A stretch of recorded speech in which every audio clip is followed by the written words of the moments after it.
Fala pessoal, tudo bem? Estamos aqui, eu e Jaque, para mais um episódio do podcast Fazer Diferente, Faz Diferença, com mulheres inspiradoras. E hoje a nossa inspiração vem da Lívia Cunha, que é founder da Cuco Health, que foi adquirida pela Raia Drogasil. Então hoje também ela é executiva da Raia Drogasil. E ela vai trazer aqui sobre sua trajetória, sobre as suas vulnerabilidades, sobre toda a sua jornada até aqui. Li, um prazer estar com você, sou sua fã desde que você começou ali sua jornada, acompanhei todos os passos e eu quero saber de você. Quem que é a Lívia por trás dessa grande profissional? Legal. Meninas, obrigada pelo convite, estou muito feliz de estar aqui, é um prazer também poder contar um pouquinho dessa história, que é só o primeiro capítulo, né? Eu acho que a primeira empresa é sempre o primeiro capítulo e eu gosto muito de falar da Lívia, sem ser a Lívia da Cuco, a menina da Cuco, como as pessoas geralmente me conhecem. Então, eu sou uma mulher que ama ser mulher, eu amo e brinquei aqui com vocês no começo, né? Se eu pudesse voltar em outras vidas, eu escolheria ser mulher de novo. Uma mulher que valoriza muito a independência, a liberdade, que tem características de coragem e garra muito pulsantes no seu dia a dia, na sua vida pessoal, na sua vida profissional. E uma mulher muito otimista e sonhadora por natureza, mas também muito racional por experiência, né? Então, acho que, embora seja jovem, tenho 31 anos, mas essa intensidade toda que eu vivi empreendendo desde a faculdade me deu uma bagagem muito interessante. Os perrengues, os calos e as cicatrizes me fazem uma pessoa bastante racional, mas que não para de sonhar ainda. Que lindo! Já começamos inspiradas.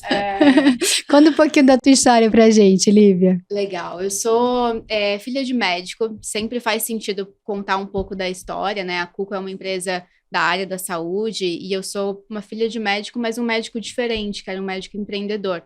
Então, meu pai, ele se formou em Goiânia e ele queria muito morar em Florianópolis. E aí, quando ele foi para Floripa, ele tinha um desafio muito grande para entrar nos hospitais de lá, porque existia um desafio até de indicação, não era uma questão muito fácil você trabalhar como médico em uma cidade diferente naquela época, né? Hoje em dia mudou bastante.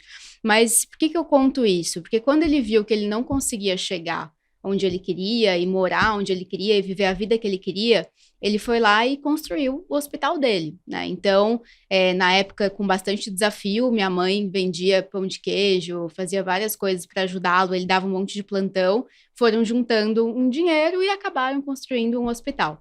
E o que isso me mostra, né? E por que isso conecta com a minha história? Porque desde cedo eu soube muito que se você não tem um lugar que você se identifica ou você quer muito alguma coisa, existe sempre a oportunidade de você criar o seu espaço. Então, eu cresci nessa influência da saúde por um lado e do empreendedorismo por outro. Nunca quis ser médica, sempre quis ir para o lado. Disso.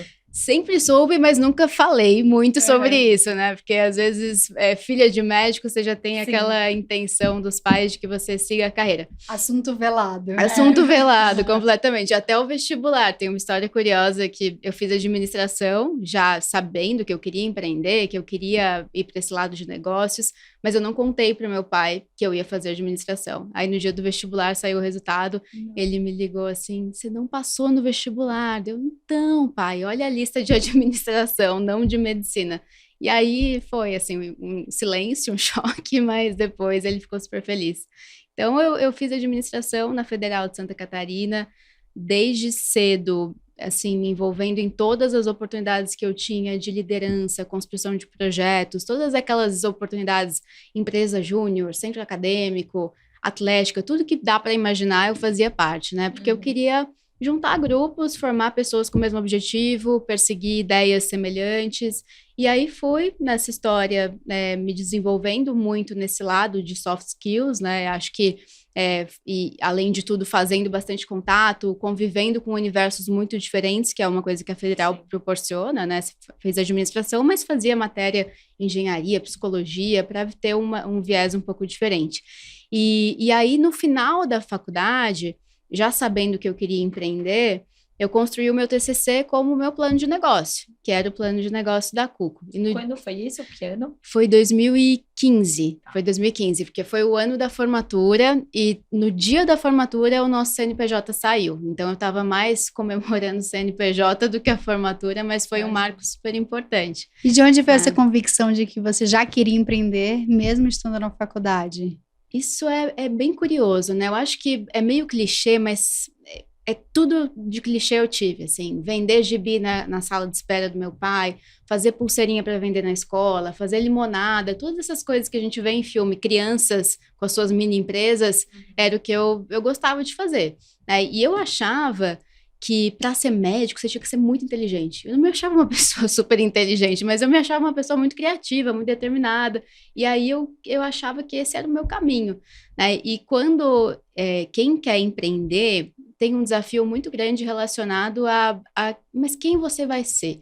Né? Porque, assim, se você vai fazer medicina, você vai ser médico. Se vai fazer direito, você vai ser advogado. E quem vai empreender vai ser o quê? Era um ponto de interrogação muito grande na minha cabeça. Ainda mais naquela época, né? Ainda mais naquela época. Então, eu só sabia que eu queria fazer o meu negócio, eu queria encontrar o meu lugar, que está muito conectado ao começo aqui da fala, né? Que é essa história de se você não se identifica como médica, como advogada, você pode criar o seu universo mesmo que você ainda não saiba qual ele é. Então, foi mais ou menos por aí. E a área da saúde, porque vivi na área da saúde, né, que conecta muito com a nossa solução da Cuco, porque a Cuco surgiu de uma observação nos hospitais e clínicas do desafio que o paciente tem em seguir o tratamento quando ele não está mais com o médico no consultório. Então, sempre pensei que, poxa, a gente tem que ajudar esse paciente depois que ele sai daqui. Como a gente faz? Todo mundo leva para casa o celular. Então, a gente precisa ir para a casa das pessoas, no celular delas, e continuar ajudando elas a tomarem seus medicamentos. No começo, né, quando você começou a Cuco, era você e mais um sócio. Como que foi a escolha desse sócio? Como que foi esse processo? Legal. Eu acho que na faculdade a gente escolhe sócios que são nossos amigos, né?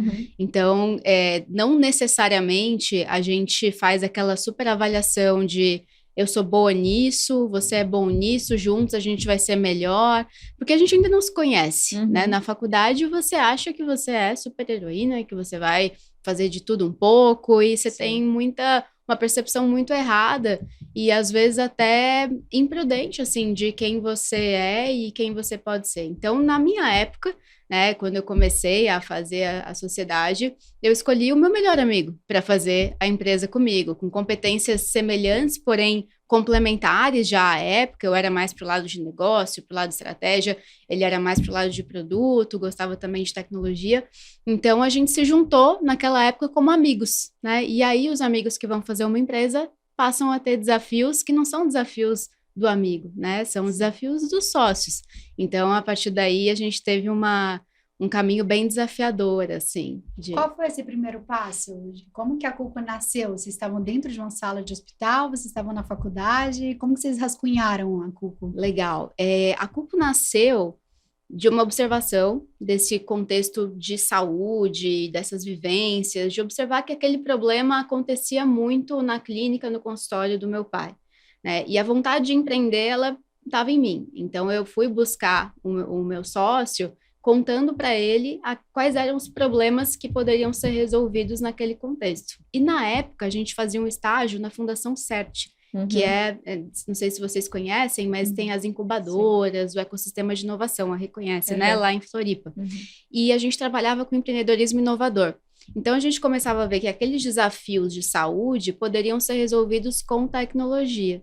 E aí a gente se juntava na biblioteca da universidade e começava a rascunhar e fazer quais são os desafios que a gente pode endereçar primeiro, quais são os concorrentes de mercado, todo aquele processo, né, de construção de uma startup, mas sem muito playbook naquela época, como a gente tem hoje. A gente foi fazendo e com muita vontade de acontecer, testando, e acho até que a gente começou muito errado. Né? A gente começou errado porque a gente foi direto para o produto antes de testar o modelo de negócio também.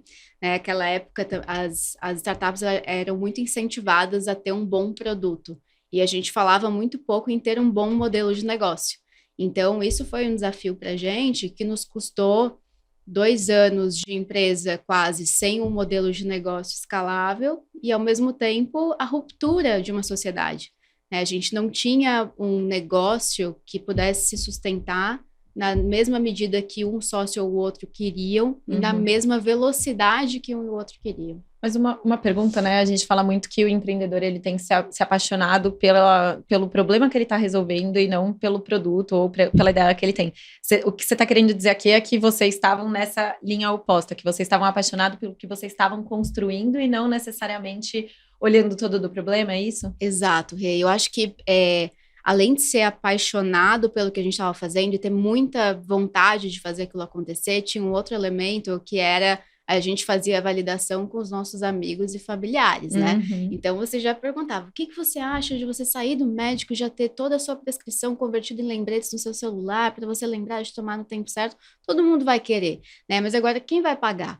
E a gente não tinha noção naquela época da complexidade que é a estrutura do mercado de saúde. O mercado de saúde tem muito conflito de interesse, tem muito desafio desconhecido até que você faça parte do mercado. Então, a gente foi bastante ingênuo. E eu acho até que se a gente tivesse explorado muito mais naquela época o modelo de negócio e tudo mais, a gente, às vezes, nem teria se aventurado tanto, né? Então, eu acho que ter começado de qualquer jeito foi onde levou a gente até aqui.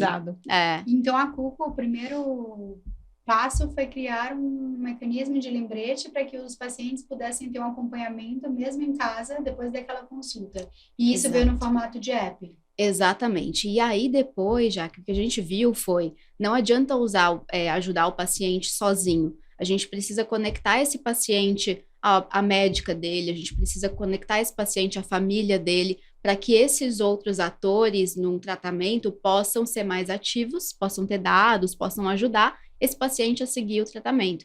E quando a gente fala de tomar medicamento, parece um tema bem bobinho, né? Sim. Mas a gente tem um desafio enorme. A maioria das pessoas, depois do 3º mês, abandona o tratamento que deveria fazer para o resto da vida. Então, você tem um tratamento crônico abandonado e aí a gente entendeu, poxa, então ele não pode estar sozinho nessa, ele tem que ter mais pessoas. Aí a gente conectou a profissionais de saúde, conectou os cuidadores e a gente foi evoluindo. Mas quando a gente já tinha um bom produto, a gente não tinha um cliente para comprar esse bom produto. A gente tinha usuários, né, que eram os médicos e os pacientes. Mas a gente não tinha um modelo de negócio escalável. E aí foi quando a gente mergulhou ainda mais, testou um modelo com operadora de saúde por 1 ano e pouco, não deu certo, todos os falsos positivos, né? Sim, quero, vou adorar, nossa, maravilhoso. E não fechava. A conta também não fechava. A conta não fechava. Não fechava. Quem estava disposto a pagar e quanto estava disposto a pagar. Né? Exatamente. E foi quando a gente teve o maior desafio interno da Cuco, que foi um time que desacreditou no modelo possível de negócio. Isso foi, a gente tentou, assim, essa história, né, de 2016 a 2017. Em 2017 foi quando a gente rompeu a sociedade, com expectativas um pouco frustradas do que a empresa poderia se tornar sem um modelo de negócio, e eu recomecei completamente, assim, eu dei um passo para trás, o time foi cada um para um lugar diferente, um pessoal muito bom, e foi se aventurar em outras empresas, e foi quando eu comecei a estudar outras possibilidades, né, como é a indústria farmacêutica hoje. Então, eu via caminhos por ali, fui estudar mercado americano, o que eles estavam fazendo, benchmarkings muito focado em modelo de negócio para aplicar a um produto que dava resultado para o usuário, mas não para o cliente. Antes só do momento da ruptura, acho que também teve uma parte que primeiro vocês estavam em Santa Catarina e depois teve esse movimento para São Paulo, né? Quando que isso se deu? O que vocês olharam que era importante estar aqui, porque vocês entendiam que já era o momento da expansão? Conta um pouco. E acho que outra coisa também, eu te conheci bem nessa época, né, 2015, 2017, e uma coisa que me chamou muita atenção, e eu quero também que você aborde, é o fato de ser mulher, né, ser mulher na saúde, empreendendo e muito nova. E o primeiro pitch que a Lívia fez, eu lembro de ficar, nossa, que mulher é essa? Porque ela fazia um pitch muito bom, sempre muito boa, sempre se posicionando muito bem. Então, primeiro, essa saída de Santa Catarina para cá, se você também sentiu isso, e segundo, como que você viu que você tinha que se posicionar até de uma forma diferente para poder vender seu produto. Legal, boa. Então, como foi a história de Santa Catarina para cá, né? Santa Catarina é um polo de tecnologia, então você tem muito talento, mas eu sentia falta do lado de negócio. Então, quando a gente pensava em negócio, em conexão, em networking, a gente vinha muito às feiras de São Paulo. E a saúde tinha muitos eventos, muitas feiras que a gente acabava tentando conhecer um pouco mais do mercado. E outra coisa, né, é se lançar no mercado. Quem era aquela menina de 1,55 m querendo falar que ia mudar a história da saúde? Ninguém sabia quem era, Você tinha né? quantos anos? Eu tinha 22. 22, mas muita vontade, assim, de fazer Sim. acontecer. Então, a gente vinha para cá para dar a cara a tapa e conhecer as pessoas. E a gente tinha um PowerPoint e uma ideia, e a gente vendia essa ideia em toda oportunidade. Em uma dessas oportunidades, eu conheci uma empresa que gostou, se interessou e falou que queria investir na Cuco. Mas a condição do investimento é que a gente mudasse para São Paulo. E aí tá bom, beleza, mudo para São Paulo, voltei para Floripa, falei para os meus pais, tô indo para São Paulo, vou fazer essa empresa acontecer e tal, e vim para cá. E aí ficamos um tempo com essa empresa, mas por conta da crise ela não conseguiu investir. Então a gente tinha uma mão na frente e outra atrás. E eu não sei nem se você sabe desse gancho da minha história e da história da Cuco, mas tem muita conexão até, né, com vocês. Porque nesse momento que ela não ia investir, São Paulo era muito caro. Então, a gente precisou se dividir. O time, 4 pessoas, né? Voltaram lá para Floripa e eu fiquei aqui com a missão de encontrar um modelo de negócio e me conectar. Morando sozinha. Morando sozinha, E a Cuco até então com grana própria, do seu bolso, do seu investimento. Exato, exatamente. E aí, com essa surpresa, né? Que você estava contando com o investimento, que o investimento não veio. Mas aí depois, na mesma semana, sorte ou não, né? Eu estava num outro evento e assim, eu acho que isso foi muito importante. Pelos tantos desafios que a gente foi passando, sempre a Lívia para fora precisava trazer e sustentar uma imagem que mostrasse que a gente ia conseguir manter aquela coisa acontecendo e fazer acontecer e tal. Super desafiador, né? Mas nesse momento, a gente conheceu o Pripas num evento, que era um evento acho que era Gov São Paulo, sei lá, todo evento a gente estava, né? Primeira dica, esteja em todos os eventos. A importância da conexão. Não, é fundamental. E eu ia para todos os eventos vestida de Cuca, assim, né? Eu tinha um bonequinho do Cuco, que é o nosso logo, na camiseta, só usava roupa azul, era uma época, assim, que eu precisava deixar meio Jequiti, né? Reaparecendo, assim, em todos os lugares. E aí, nesse evento, a gente conheceu o Pripas, e o Pripas falou assim, né, poxa, eu vou dar uma chance, eu acho, para esse povo, vamos lá tomar um café. E no dia que eu fui tomar um café com ele no Cubo, eu tava doente. E aí, ele, assim, foi muito sagaz, porque ele falou assim, tá, entendi o que é o seu produto, mas deixa eu ver seu Cuco, para ver se você tá com seus medicamentos cadastrados, porque se você acredita no seu produto, você tá usando. E eu tava, né? Então, ele quase foi super sagaz, assim. E aí, nessa conexão, eu acho que ele viu que a gente não tinha muita coisa naquela época, mas a gente tinha talvez um potencial, né? Uma vontade de fazer acontecer. Aí, uns dias depois, ele me manda um e-mail falando, Lívia, tem uma vaga aqui no Cubo para você e tal, venha. E você, né, assim, foi um momento super importante, porque foi um momento que eu me senti acolhida. E voltei, fiquei, me deu muita coragem para continuar em São Paulo. Você estava com teu sócio ainda nessa época ou não mais? Eu estava. Tá. Eu fiquei com meu sócio de 2016 a 2017. Foi bem no final de 2017 que essa transição aconteceu. Então, fiquei aqui no Cubo, né, e foi um espaço que eu pude me conectar. Como eu era a única pessoa da Cuco aqui, estava muito sozinha, aprendi muito com os founders do Cubo, tenho grandes amigos até hoje que vieram da época do Cubo, e foi um momento de muita experimentação, porque daí quando o antigo sócio o time, né, saiu da empresa, saíram, eu tive um período de bastante resiliência, assim, eu tive uma síndrome do pânico, eu tive um desafio pessoal de saúde mental, emocional muito forte. E era justamente o momento que eu estava reconstruindo o modelo de negócio. Então, por isso que eu falo, né? É muito desafiador, assim, essa conta chega uma hora, ela vem com tudo, o corpo fala aquilo que a voz não quer dizer, mas dá para passar, né? Você pensou em desistir nessa época? Exatamente. É engraçado, essa pergunta, ela é bem... eu tento esquecer a resposta dela, sabe? Porque a gente quer esquecer que a gente já quis desistir, mas a verdade é que sim, né? Eu sentava, gente, era aquela cena de filme, assim, eu deitava com uma posição fetal e falava, por que eu sou a única maluca que acredita que esse negócio vai dar certo? Não vai dar certo, não tem como, vou desistir. A vozinha A interna. vozinha interna, né? E aí eu olhava para trás e eu via o quanto a gente já tinha avançado. Então, eu tenho uma cena muito clara de uma figurinha que é um moço cavando, que tem uma mina de ouro lá no final, sim. vocês já viram? Uhum. E aí ele desiste E e ele tá deixa a mina praticamente de chegando. ouro. E eu tinha essa sensação, assim, eu pensava, não, eu vou mais um pouquinho, eu vou mais um pouquinho. E aí foi de pouquinho a pouquinho. E eu acho que essa fase, para quem está empreendendo, talvez principalmente para as mulheres, seja uma fase muito desafiadora, porque a família e os amigos tendem a buscar conforto para você. Uhum. Então, eles me viam naquela situação e eles falavam, nossa, desiste, vai fazer qualquer outra coisa, muito melhor para você, não quero te ver assim. Eles acham que isso é uma proteção, né? E, de certa forma, até é. Mas ter vencido o conforto nessa fase foi muito recompensador. O que você acha que foi o principal motivador para você continuar e não desistir? Porque é o que você falou, né? Tem muita gente que, achando que está falando para o seu bem, né? E tem esse objetivo realmente, fala, sai, desiste, porque isso está te fazendo mal.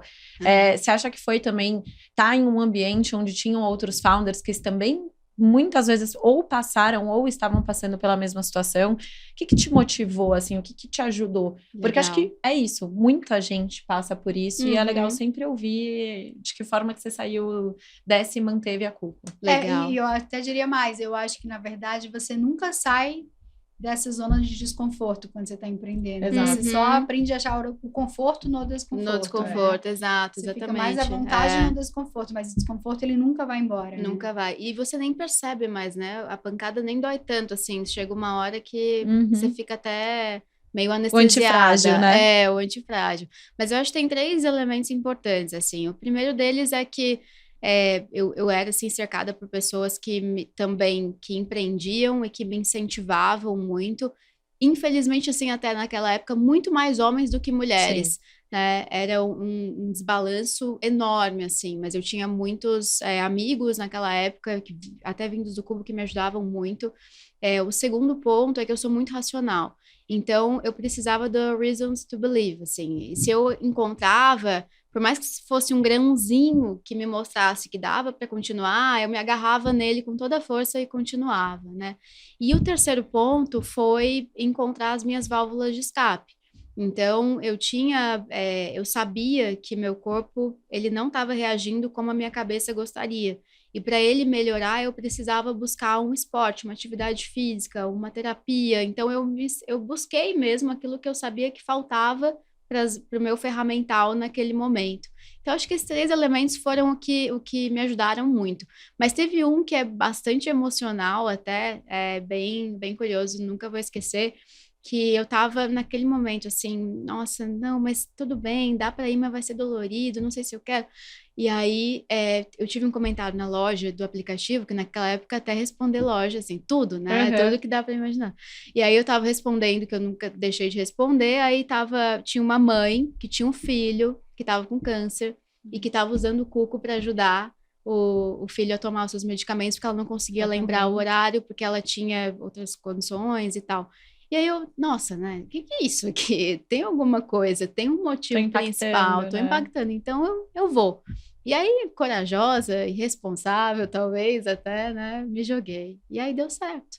E você se jogou nessa nova fase, sozinha, sem sócio. Como que foi também esse momento solo de pivotar, de ir para o mercado num ambiente de saúde, que você mesmo falou, né? Tem várias peculiaridades, e de você, uma mulher jovem, tendo que se posicionar sem outro sócio. Legal. Eu acho que eu tinha um pensamento muito naquela época de que aquela não era a hora de dar certo, do ficar rico, que muita gente pensa, nossa, eu tenho que conseguir fazer dinheiro muito rápido. Eu pensava, essa é a fase de ficar caro, não de ficar rico, né? Então eu preciso pensar mais em como eu entro nesse mercado, aprendo mais com ele e consigo construir um modelo de negócio a partir da perspectiva do cliente que já está lá dentro. O que isso quer dizer na prática? Eu entendia que um dos caminhos que eu tinha como modelo de negócio era com a indústria farmacêutica. Então, eu comecei a oferecer workshops gratuitos para a indústria farmacêutica sobre digital e inovação, e lá com eles eu pegava um canvas e colocava o desafio da adesão medicamentosa, para ouvir deles quais eram as dores e quais eram os caminhos de modelar uma solução. Quem ia lá fazer essas palestras era você, pessoalmente? Eu ia sempre eu vestida de cuca, tava lá. E aí, nesses workshops, eu descobri que dava para ter um modelo de negócio importante. E aí, querendo sempre encontrar os fatos das coisas, eu comecei a falar com bastante farma, comecei a testar uma hipótese, a hipótese foi desenrolando, foi dando certo, mas aí eu queria ainda mais prova que o negócio podia dar certo, e acabei conhecendo uma pessoa do mercado farmacêutico mesmo, um presidente de farmacêutica, que olhou para a solução e falou, nossa, eu quero investir na pessoa física, porque isso vai mudar o setor. E aí ele foi lá e investiu, e para mim foi muito uma validação de que eu tinha um produto e eu tinha um modelo de negócio, e agora era a hora de buscar o cheque do cliente para poder trazer time e poder reconstruir tudo. Então, foi mais ou menos por aí.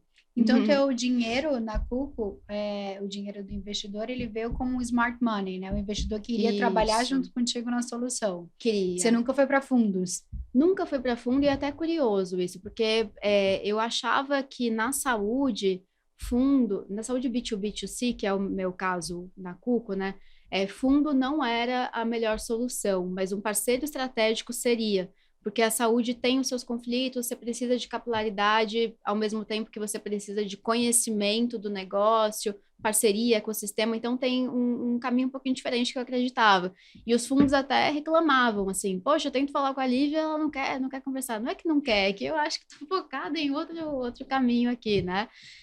E eu nunca me achei, isso é até uma conexão com o síndrome da impostora, né? Mas eu nunca me achei aquelas pessoas que têm investimento de fundo.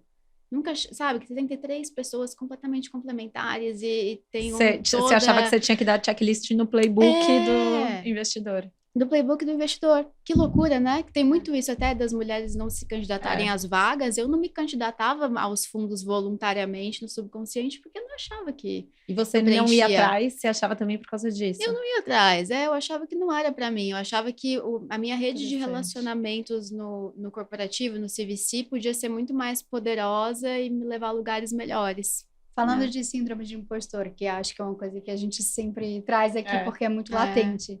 Quando é que você deixou de se ver como a Lívia menina para a Lívia mulher? Assim, que você entendeu que você tinha conseguido ter essa postura, essa virada de chave, essa maturidade para vou seguir em frente, eu comigo mesma, vou acreditar na ideia e vou levar isso adiante. Que legal, que poderosa essa pergunta, né? Porque eu acho que a Lívia...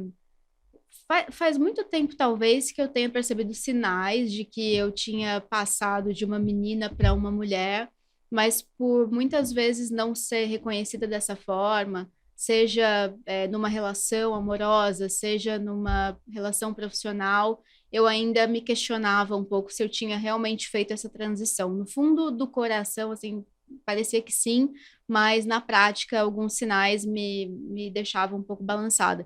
Eu acho que quando eu refiz o modelo de negócio da Cuco, trouxe um time de novo que acreditava e que via os resultados, que colhia os resultados, foi um passo importante, mas eu acho que quando eu enfrentei um processo de M&A de 1 ano e meio, que eu não conhecia bulhufas, assim, não conhecia nada dos termos, e ter vencido esse processo, e não foi um processo de um concorrente, tinham 5 concorrentes, então um jogo de cintura enorme, assim, e que eu saí desse processo com uma vitória do lado profissional, que para mim é algo super importante, eu acho que eu me senti muito mulher, assim, e inclusive estive pronta para entrar numa relação amorosa de um jeito diferente, para construir planos futuros de um jeito diferente, olhar mais para a vida pessoal. Sim. Eu acho que esse foi um pouco da minha virada. Assim. Você precisou da validação profissional, de certa forma, né? Para você se reconhecer ali naquele estado de segurança. Em todos os estágios da vida, né?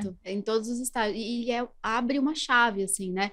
porque como até falei lá no começo, eu valorizo muito a independência e a liberdade, então isso está muito conectado a ter movimentos que me levam cada vez mais a esse lugar. E a independência financeira é um elo muito importante Era dessa isso que eu ia te história. perguntar, inclusive. Quando que veio a independência financeira? Em que momento você conseguiu virar essa chave? Porque eu acho que a independência, ela só vem na sua completude quando a financeira vem junto, Sem né? dúvidas. Que você pode se bancar. Sem dúvidas. Eu sempre fui de uma família muito privilegiada, nunca tive nem nada que eu possa reclamar.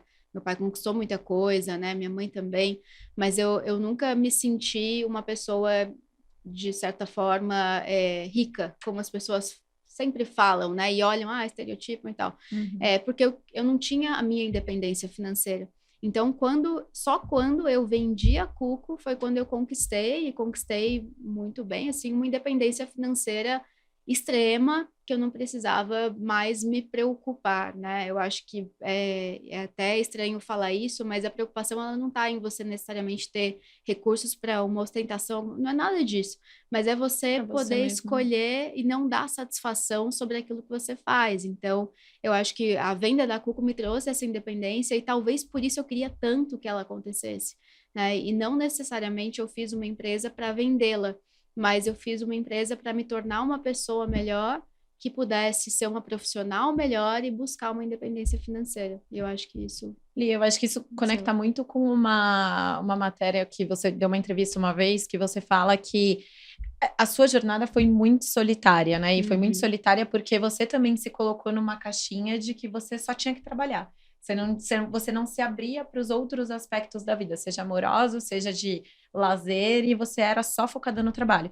E você só percebeu que você estava fazendo isso no momento da venda, que aí você percebeu o quanto que você poderia até mesmo ter feito isso. Eu falo um pouco sobre isso, assim, a sua percepção. Legal. E de que forma que você faria diferente. Legal. Ou não. Eu acho engraçado isso, né? Porque esse fazer diferente é como se... Quando você faz uma prova na escola ou na faculdade, aí depois você vê o gabarito, aí você vê a resposta certa, você fala, nossa, é tão óbvio, que eu não vi isso? Então, hoje eu sei que eu faria diferente, né? Mas voltando um pouquinho à pergunta, eu acho que eu comecei a trabalhar um conceito na minha cabeça que muita gente fala sempre, que é o conceito das fatias do bolo.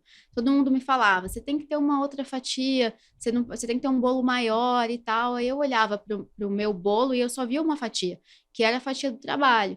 E aí, se o bolo tivesse estragado, né? Se a fatia estivesse estragada, tivesse com formiga, tivesse ruim, eu perdia tudo que eu achava que eu tinha. Mas, ao mesmo tempo, sou uma pessoa muito, muito intensa. Então, eu tinha esse desafio de entender, poxa, não, mas eu tenho que trazer outras coisas para fazer aqui um bolo maior. Então, o que eu me eduquei, assim, foi muito para pegar essa fatia, que é o tempo que eu tenho, a intensidade que eu dedico, e dividi-la. Eu não vou ter um bolo maior, mas eu vou fazer um uso melhor dessa fatia, porque quando o pedacinho de cima estiver estragado, eu ainda como o recheio e tá tudo bem. Então, acabei dividindo melhor essa fatia conscientemente e de forma bastante disciplinada, né? Não, agora eu tenho um lado pessoal, de autoconhecimento, de autocuidado, que eu sempre gostei, eu quero me dedicar. Eu tenho um projeto que eu penso para mulheres, que eu também quero ter mais tempo para fazer. Eu tenho várias coisas que eu quero compor essa fatia. Mas não foi simples, assim, para mim. E eu acho que isso vale a pena contar, né? Essa dedicação toda, esse lado que todo mundo vê, nossa, a Lívia é super dedicada ao trabalho, me fez passar fome muitas vezes por essa fatia não tá boa. E a fome é a solidão.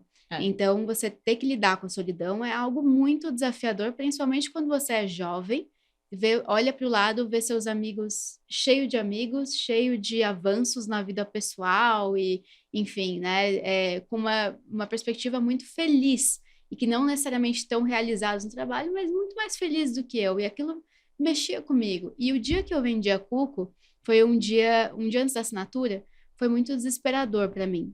Primeiro, porque eu achava que eu estava assinando um papel que ia me contar o que eu ia fazer nos próximos 5 anos da minha vida, uma previsibilidade completa que para empreendedor é meio esquisito, assim, sufoca, parece uma gaiola, né, querendo ou não. E o segundo foi, poxa, eu não tenho muita gente com quem eu quero compartilhar, com quem eu quero comemorar. Então, Nossa. isso é muito ruim, né? Então, eu até vou chorar.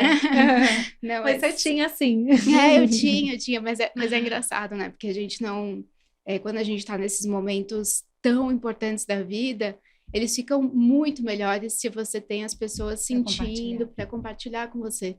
E eu não tinha, porque justamente esse movimento talvez tivesse me tirado muitas pessoas da vida, né? Então eu entendi que, nossa, a próxima vez que eu passar por esse momento, eu quero ter uma comemoração enorme com quem eu amo. Sim. E aí passei a olhar um pouco mais para esse outro lado.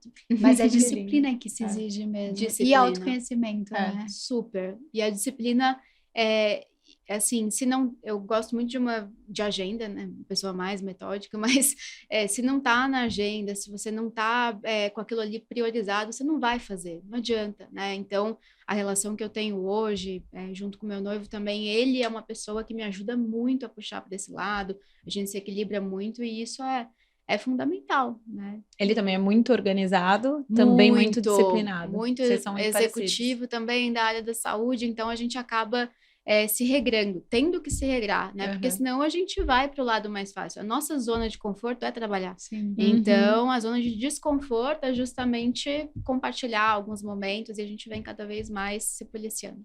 Fala um pouquinho da venda, porque eu acho que a venda é esse momento deu certo, né? E eu acho que junto com esse momento vem um senso de satisfação, mas também deve vir um vazio, porque tá bom, e agora que deu certo, né? Nossa. Como que vão ser os próximos passos? Fala disso. Posso só fazer dar um passo para trás, que acho que é legal também. Você comentou que você participou desse processo de M&A e eu não quis te cortar na hora, mas acho que é legal explicar para as pessoas, né? O que é um processo de M&A, de participar de um processo de M&A, como que foi esse processo para você e aí depois você entra nos próximos passos. Legal. Bom, então um processo de M&A é quando você vai vender a sua empresa, no meu caso, vendi a minha startup para uma grande empresa do meu mesmo setor, né? Mas um processo de M&A, ele não começa só quando você começa a negociar a venda da sua empresa. Ele precisa começar muito antes, com o relacionamento que você faz com o mercado de potencial comprador. Então, eu brinco que eu comecei a vender a Cuco desde quando eu era o arroz de festa em evento e estava construindo a marca. Né? Uma das etapas foi sentar na mesa para negociar com potenciais compradores. Então, no meu caso, já tinha bastante relacionamento, veio ao encontro da pandemia, que foi um momento que o Digital Health estava bem aquecido e o apetite por M&A estava muito forte. Então, conversei com algumas empresas e a negociação de M&A é fundamental, assim, que você tenha ao seu lado um bom escritório jurídico, porque você nunca passou por isso, provavelmente, né? Principalmente quem está começando, mais jovem e tudo mais. Então, eu tive ao meu lado a BVA, vale muito a pena falar, porque é a dica que eu dou para todo mundo que vai começar. O Felipe, meu grande advogado, que inclusive virou meu advogado em um prêmio do LEAD que eu participei em 2016, sei lá. Outro momento de conexão. Outro momento de conexão, exato. E então você tem algumas fases, né? Você negocia, aí você encontra uma tese conjunta, valorizam, fazem valuation da empresa e o que a empresa pode ser junto com essa outra nos próximos anos. Aí vai para o term sheet, que é um documento que você vai estabelecer as condições, aí depois vai para o contrato final, e tem várias etapas, né, até você fazer a venda da empresa. Geralmente dura 1 ano esse processo todo, e existem vários termos na mesa que você nunca ouviu falar, e várias coisas que você nem imagina que podem acontecer. Então, mas é um processo muito importante, é uma concretização muito importante na vida de uma startup ou de uma empresa, né? Muito bom. E qual é? Eu me perdi na outra pergunta. A pergunta da Jaque foi muito assim, legal. Fez a venda, a aquisição, mas você agora, hoje é executiva dentro da Raia Drogasil, né? Conta como que é seu dia a dia hoje. Legal. Como que funciona? Legal. Então, quando você tem um M&A entre uma grande empresa e uma startup do mesmo setor, geralmente um plano conjunto é construído e muito integrado, muito conectado, né? Então, você deixa de ter um olhar só do que a sua empresa poderia ser e passa a ter um novo papel e um novo olhar do que juntos a gente pode construir. E nessa virada, eu tive que entender muito bem o negócio da empresa que comprou a minha empresa para que a gente pudesse amarrar as conexões, né? E então, hoje, eu tenho um papel que toco a operação da Cuco, mas a operação da Cuco hoje é muito mais tocada até pelo meu braço direito e meu braço esquerdo, né? O Davi, o Fernando lá dentro, que tocam a operação. E eu tenho um desafio enorme, que é construir um produto no B2C da Raia Drogasil, que tem milhões e milhões de pessoas, né, consumidoras, e que tem desafios da adesão ao tratamento. Então, eu tenho 2 chapéus. O chapéu da startup B2B2C, vendendo para a indústria farmacêutica e tendo que ser essa referência no mercado, e o chapéu da Lívia, que está construindo um produto B2C com um time novo, que ainda conhece pouco, não conhece muito da história, e precisa confiar que esse negócio vai dar certo. Parecido com o que a gente tinha lá na startup no começo, né? Sim. É interessante você falar isso, porque agora você está em 2 extremos. Você está no extremo da founder, empreendedora, mas também no extremo do corporativo, reportando para outras pessoas, deixando de ter autonomia, entre aspas, do seu próprio tempo. Quais são os desafios de conciliar uma vida prévia de empreendedora com a vida agora como executiva dentro de uma grande empresa como a Raia Drogasil? É bem desafiador, né? Todo mundo brinca que a única certeza é que não vai dar certo. Todo mundo já fala assim, né? O que der é lucro. E eu acho que, por enquanto, a gente tá bem no lucro. Mas eu acho que um grande desafio, principalmente no meu papel hoje, é que eu comecei a empreender na faculdade. Então, eu não tive uma bagagem de vida corporativa antes de empreender. Então, eu estou tendo que aprender a trabalhar, reaprender a como trabalhar. E o trabalho numa vida corporativa tem outros elementos que eu nunca tive dentro de uma startup, que é a dinâmica de governança, a dinâmica até política num contexto maior, mais amplo, alinhamento de interesses, incentivos. Então, tem várias coisas que eu precisei aprender muito rápido para poder estar nesse lugar. Eu me acho muito, muito melhor empreendedora do que sou uma executiva, porque estou no começo dessa história, né? Mas eu acho que grandes diferenças estão na tomada de decisão. Então, aquilo que eu conseguia decidir em algumas horas, agora eu preciso de etapas, quase 10 etapas, né? Num processo decisório, que é normal, toda grande empresa tem, mas isso mudou muito. A estrutura de governança, ela tem um lado muito positivo, que você tem pessoas com o mesmo interesse do seu negócio dar certo, mas sem a emoção que você tem à flor da pele naquela empresa. Então, tem um lado até mais racional, com o objetivo de que dê certo também, que ajuda a conduzir. Acho que tem uma outra questão relacionada ao quanto você pode aprender com pessoas diferentes, porque numa startup as pessoas são muito parecidas, a gente busca isso, né? A gente quer uma cultura muito parecida, a gente quer que as pessoas tenham comportamentos e perfis compatíveis àquela cultura, então você acaba se isolando um pouco. Quando você vai para uma empresa de 50 mil pessoas, como é a Raia Drogasil, você tem vieses e culturas e populações completamente diferentes que te ensinam a todos os dias. Então, eu acho que é desafiador, não é fácil. Eu brinquei com a Rê um dia que a gente se encontrou, eu falo que é igual um siri dentro de uma lata, assim, aquele movimento da empreendedora, mas com os seus limites, com as suas bordas, que são fundamentais para o negócio também não desandar, porque a consequência da minha fala na minha startup é muito diferente da consequência da minha fala no ambiente corporativo e amplo, assim, né? Então, acho que eu sou muito mais responsável, penso mais antes de falar, mas não deixo de falar o que eu penso.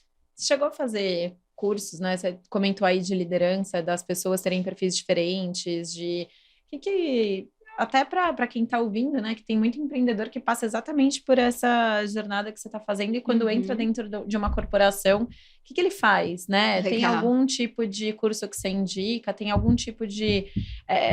o que você fez para dar certo? Boa. Eu vou falar o que eu fiz e o que eu acho que eu deveria ter feito e não fiz, né? Já aprender do gabarito. Mas o primeiro livro que eu li quando eu fui para uma grande empresa, que todo mundo que era executivo me recomendou, foi Os Primeiros 90 Dias. Não sei se vocês já leram. Mas ele é bem aquele playbook de administração, assim, o que você tem que fazer, um processinho. Então, eu acabei lendo esse livro, me apegando muito ao que ele sugeria para fazer. Mas algumas coisas que ele me sugeria, eu não tinha paciência, que era mapear bem o ecossistema, quem são as pessoas influenciadoras, quem são as pessoas que precisam estar no seu processo decisório. Eu achava aquilo meio besteira. E aí, né, deu eu um pouquinho errado, aí tive que voltar uns passinhos para trás e mapear e aprender a navegar nessa nova governança.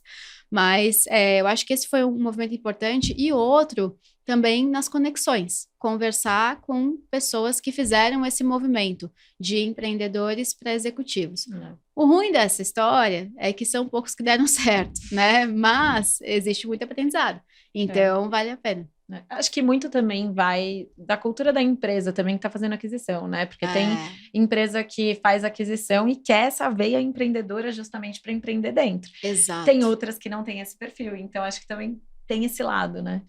E eu tenho muita sorte nesse sentido, assim, de ter um espaço de muita autonomia, ter um chefe que me dá bastante liberdade. Então, eu acho que eles se prepararam muito para um movimento como esse também. Afinal, foi a aquisição que eles fizeram não foi só da Cuco, né? Sim. Foram de 11 startups. Mas isso mostra uma empresa realmente inovadora, né? Que quer fazer a diferença. Porque tem aquelas que, eu só quero mostrar para o mercado que estou, mas na prática não está inserindo. A gente vê nitidamente que com vocês já é diferente. É super. Eu gosto muito, mas não sei. E agora, superada essa fase de deu certo, né? Consegui vender, tô lá dentro. O que é dar certo para ti, pensando em próximos passos? O que você imagina pro teu futuro lá dentro? Eu acho que... Profissional e pessoalmente. Bom, profissionalmente eu tenho um compromisso, né, em relação a esse contrato de um tempo um pouco maior e juntando duas empresas que a gente assumiu juntos. Então, eu quero entregar aquilo que a gente se comprometeu a entregar, mas também, no paralelo, eu quero explorar outros lados do meu Lívia profissional, principalmente como mulher. Então, eu quero ter alguns projetos em mente que não concorrem com aquilo que eu faço hoje, mas que vai ter muito da minha intensidade também. Então, tá começando a nascer, a semente tá plantada, mas pessoalmente, eu acho que com essa maturidade que toda essa bagagem trouxe de valorizar o lado pessoal, né? Eu tenho alguns planos importantes, então vou casar, quero ter filhos que não só CNPJs, mas CPFs, quero ter um momento, olhar para a vida de um jeito diferente, muito rumo ao compartilhar, né? E você conseguir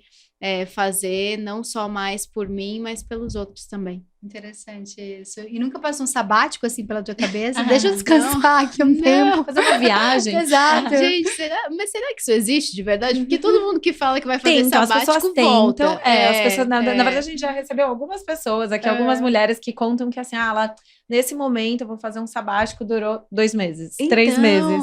Ia pra Europa, não sei o quê, e voltou. Porque aí descobriu um problema e veio resolver. Exatamente. E eu acho que o meu medo é esse, assim. Eu até posso falar que eu tenho a intenção, mas na prática, até quando ficava de férias na escola, aquelas férias lá de 30 dias, meu Deus, eu chegava no final das férias me sentindo improdutiva, não sei, não gostava, assim, eu ficava meio, tô sendo inútil no mundo, quero fazer alguma coisa. Inquieta. Mas é que no fim, pelo menos a experiência que elas trouxeram pra gente foi muito assim, no decorrer do sabático foram acontecendo coisas que trilharam um novo caminho, né? Então, é aquele momento que você tá com a sua cabeça aberta, porque no dia a dia a gente não tem tempo pra olhar pro lado. Isso é muito desafiador. Pra ver oportunidades que muitas vezes estão muito claras na nossa frente e a gente não consegue enxergar. Quando você tá numa fase que entrei no meu período sabático, você tá aberta a possibilidades, né? Você tá, não a possibilidade, teoricamente, você quer descansar, mas o seu olhar para a vida e para o lado muda. E isso, eu acho que acaba atraindo novas possibilidades e oportunidades que as nossas convidadas, muitas, não conseguiram concluir o período sabático. Pois é. Eu imagino que o meu seria assim também. Quem sabe? Se algum dia der certo, eu conto para vocês. Você vem contar um próximo. Eu vou fazer uma pergunta para concluir, que já passou do horário, mas é uma pergunta que a Jaque sempre faz, que é: o que te desmotiva e o que te motiva? Bom, em que contexto? De vida. Do todo, o que você quiser trazer. O que me desmotiva é pessimismo. Assim, aquelas pessoas que você fala que quer fazer alguma coisa e já falam, mas não vai dar certo, ou que estão sempre olhando o lado ruim, o copo meio vazio e tal. Isso, assim, me contamina mesmo. Eu não consigo nem ficar perto de gente assim, que eu vou ficando irritada. Mas isso me desmotiva muito num contexto de vida, num contexto de trabalho, né? E o que me motiva é justamente o oposto disso. É o brilho nos olhos das pessoas, a vontade de fazer acontecer, a resiliência de você passar por um desafio e olhar o que você aprendeu com ele, não só reclamar olhar um problema com foco na solução. Eu acho que eu sou muito, uma vontade muito otimista, assim, de fazer as coisas acontecerem. E me motiva muito ter pessoas assim ao meu lado, seja na relação pessoal, na relação profissional. O meu primeiro radar é esse, né? A pessoa, como é?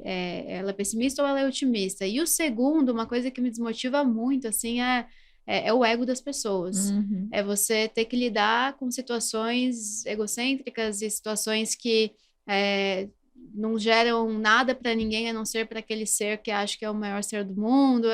O ego, para mim, é um problema gigantesco que já me frustrou bastante na vida, em algumas relações. E, por outro lado, nas pessoas, além, né, o que me motiva, já estou falando 1000 respostas aqui, mas... Continua. Mas eu acho que é a humildade de você saber que você não vai estar sempre certo, que você vai ter que bater a cabeça mesmo, vai errar, e você se agarrar e acreditar que tudo bem aprender, né? Ninguém sabe tudo de tudo, e tá tudo certo. E quanto mais pessoas boas você tiver ao seu lado, melhor você vai caminhar. Então, acho que é mais ou menos isso. Muito bom. Mais alguma? Muito legal. Não, agradecer pela tua participação hoje. Obrigada. Super inspirador. Agradecer pela tua trajetória também, que eu acho que acaba trazendo inspiração para outras pessoas que querem trilhar seus próprios caminhos.